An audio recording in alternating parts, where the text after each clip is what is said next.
A dica do cartório Joana Malheiros. Boa tarde, Paulo. Boa tarde a todos os ouvintes que sempre nos acompanham. Realmente, o ano de 2025 está começando a todo vapor. Muitas atividades já estão sendo planejadas para serem desenvolvidas durante o ano de 2025. Mas hoje nós queremos abordar aqui uma situação real que já falamos anteriormente nos nossos programas. Essa situação é a situação que envolve os casamentos de pessoas com mais de 70 anos de idade. Nós sempre procuramos fazer com que as novidades sejam informadas.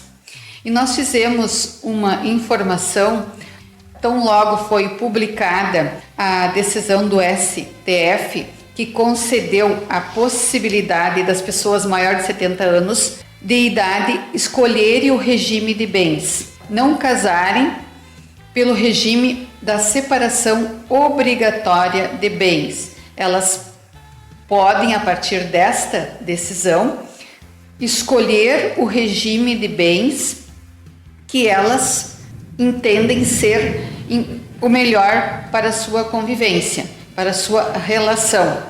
Então, em face dessa decisão, as pessoas com mais de 70 anos de idade, elas podem escolher casarem pelo regime da comunhão universal, regime da separação convencional, da comunhão parcial, do regime da participação final nos aquestos, enfim, elas não são mais obrigadas a contraírem casamento pelo regime da separação obrigatória de bens.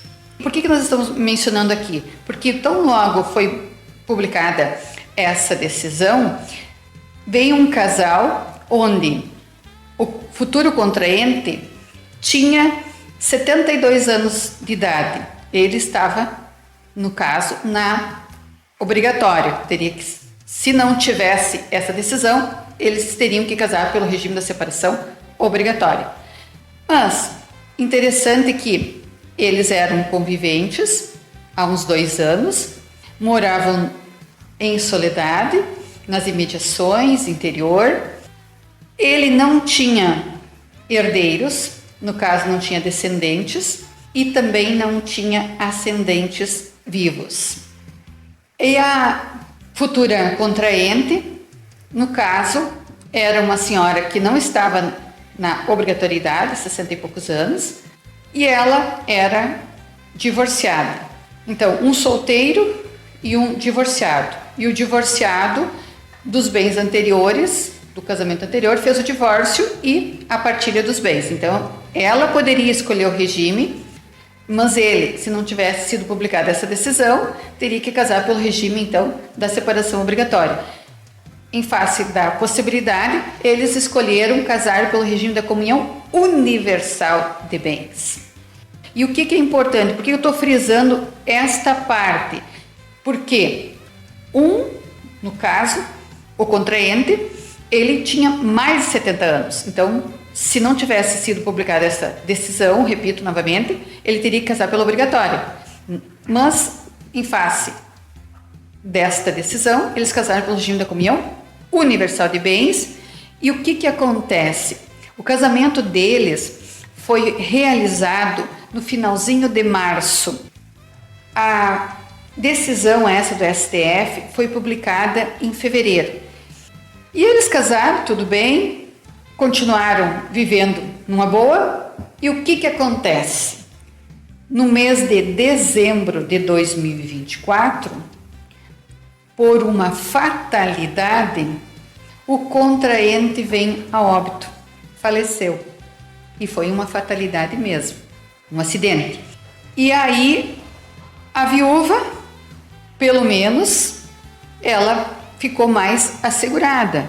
Imagina se ela não tivesse, ou se eles não tivessem documentado esse casamento, né? A maioria dos casos é isso que acontece. Exato. As pessoas, às vezes, não se preocupam tanto com essa situação. O contraente não tinha descendentes, não tinha ascendentes, mas tinha irmãos. Quer dizer que os herdeiros dele, se não tivesse formalizado este casamento, seriam os irmãos, os colaterais. Mas como foi feito o casamento, a viúva, ela tem a preferência, no caso, pela ordem de vocação hereditária. Descendente, ascendente, o cônjuge. Então, o cônjuge, no caso, abarcou toda a herança. Aí a importância de ter sido realizado o casamento. E ela iria discutir com os irmãos, com os colaterais, esse direito à herança. Então, seria mais prudente, mais conveniente para aquela relação o casamento. Por quê? Porque estaria protegendo a pessoa com quem ele estava contraindo matrimônio, casamento. Finalizando. Nós sempre estamos batendo nesta tecla, a importância da formalização. E claro, que cada caso é uma situação que tem que ser olhada de forma individual, porque tem situações que as pessoas possuem 70 anos de idade, mas não é conveniente fazer a escolha de um regime de bens diverso do legal, que seria a separação obrigatória. Então, tudo depende da situação ali, o caso concreto. Por isso que nós trouxemos sempre aqui os casos reais e concretos, porque não é todo mundo que tem 70 anos que quer afastar a obrigatoriedade do regime da separação obrigatória. Então, o que eu quero dizer? Que talvez tenham situações onde que as pessoas casem e escolham, quando tem mais de 70 anos, não, vamos deixar o regime da separação obrigatória. Por quê? Porque já tem descendentes, cada um tem descendentes, tem patrimônio próprio e nenhum quer que um ou outro venha ser herdeiro, venha a receber qualquer participação patrimonial com o falecimento de um deles. Então, tem que ser olhado cada caso individual. Por isso que a informação sempre ela faz a diferença. Joana, obrigado pela participação. A dica do cartório Joana Malheiros. Uma boa semana. Nós que agradecemos e estaremos sempre à disposição com toda a nossa equipe aqui do cartório. Dica do cartório Joana Malheiros.